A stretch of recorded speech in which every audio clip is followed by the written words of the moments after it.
Salam, selamat pagi Bapak Ibu, Opa Oma yang dikasihi Tuhan kita Yesus Kristus. Salam damai dan sejahtera buat kita semua. Puji syukur kepada Yesus Kristus karena kita masih diberi kesempatan untuk bertemu kembali dalam acara saya dan persekutuan kaum lanjut usia membaca Alkitab bersama. Oma-oma kali ini bersama saya, perkenalkan nama saya Sri Warsiti Paidi, anggota PKRU Jemaat GPIB Immanuel Pekanbaru.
Pagi ini kita akan membaca firman Tuhan yang diambil dari kitab Kejadian 3 ayat 14 sampai 16. Namun sebelum membaca firman Tuhan, marilah kita terlebih dahulu berdoa mohon pimpinan Roh Kudus.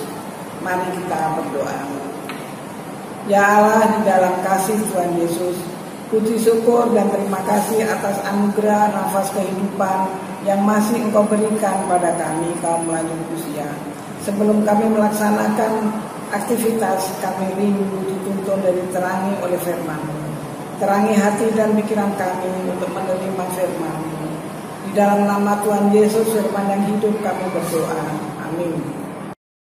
Kita akan membaca Alkitab dari Kejadian 3 ayat 14 sampai 16 yang demikian bunyi firman Tuhan. Lalu berfirmanlah Tuhan Allah kepada ular itu, karena engkau berbuat demikian, terkutuklah engkau di antara segala ternak dan di antara segala binatang hutan. Dengan perutmu engkau akan menjalar, dan debu tanahlah akan kau makan seumur hidupmu. Aku akan mengadakan permusuhan antara engkau dan perempuan ini, antara keturunanmu dan keturunannya. Keturunannya akan meremukkan kepalamu, dan engkau akan meremukkan sulitnya. Firman-Nya kepada perempuan ini, susah payahmu waktu mengandung akan kubuat sangat banyak. Dengan kesakitan engkau akan melahirkan anakmu, namun engkau akan birahi kepada suamimu, dan ia akan berkuasa atasmu. Sampai sedemikian jauh pembacaan firman Tuhan pada pagi hari ini. Berbahagialah kita yang sudah membaca, merenungkan, dan menghayati firman Tuhan.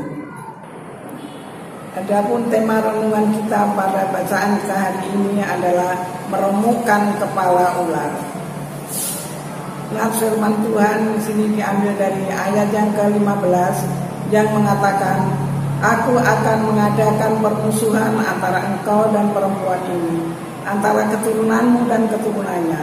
Keturunannya akan meremukkan kepalamu, dan engkau akan meremukkan kulitnya.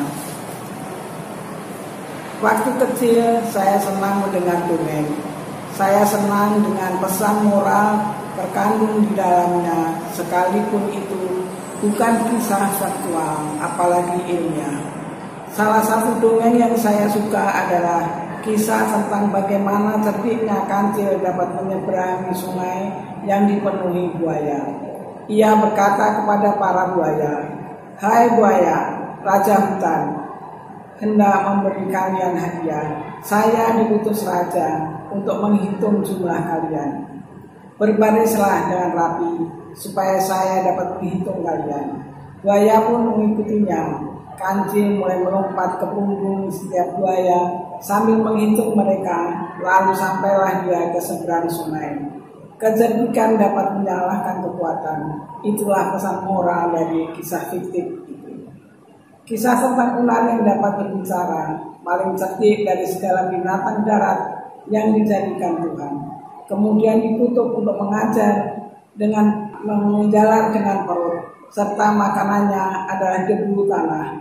Tentu bukan deskripsi ilmiah tentang ular. Kita akan kecewa dan menolak kisah ini jika kita membacanya dengan kacamata ilmiah. Kisah ini bukan laporan ilmiah, tetapi narasi teoris yang melaluinya ditegaskan mengenai pelanggaran manusia dan mengakibatkan berbagai dampak yang harus ditanggung. Namun dari dampak itu ada satu hal yang penting, adalah kuasa. Pengaruh dari ular akan diakhiri dengan meremukkan kepalanya. Ayat 15. Hal ini menjadi pesan kuat bahwa ketidakbenaran dan penyebab ketidakbenaran akan diakhiri. Memahami akan pesan dari Kejadian 3 ayat 14 sampai 16. Kita diingatkan bahwa untuk setiap pelanggaran dan ketidaksetiaan akan ada konsekuensi dan akibatnya. Karenanya kita harus tegas untuk tidak jatuh dalam sikap dan tindakan yang tidak benar. Dan lebih penting lagi adalah Allah berkehendak untuk menghentikan pengaruh dan kekuatan ketidakbenaran yang selalu merusak manusia. Demikianlah renungan kita pada pagi hari ini.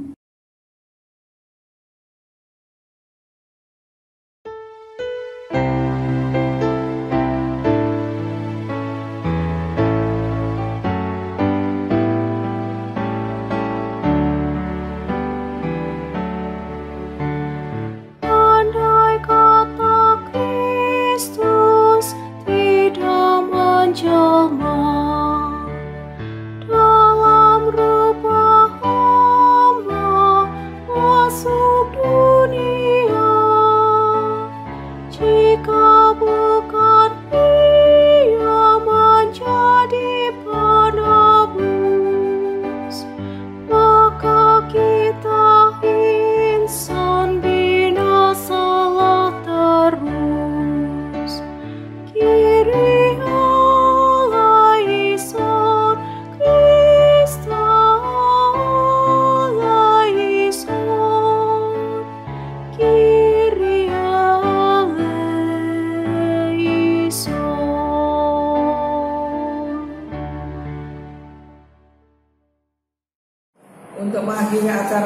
marilah kita bersama-sama berdoa. Terima kasih atas firman-Mu yang sudah kami dengar ya Tuhan.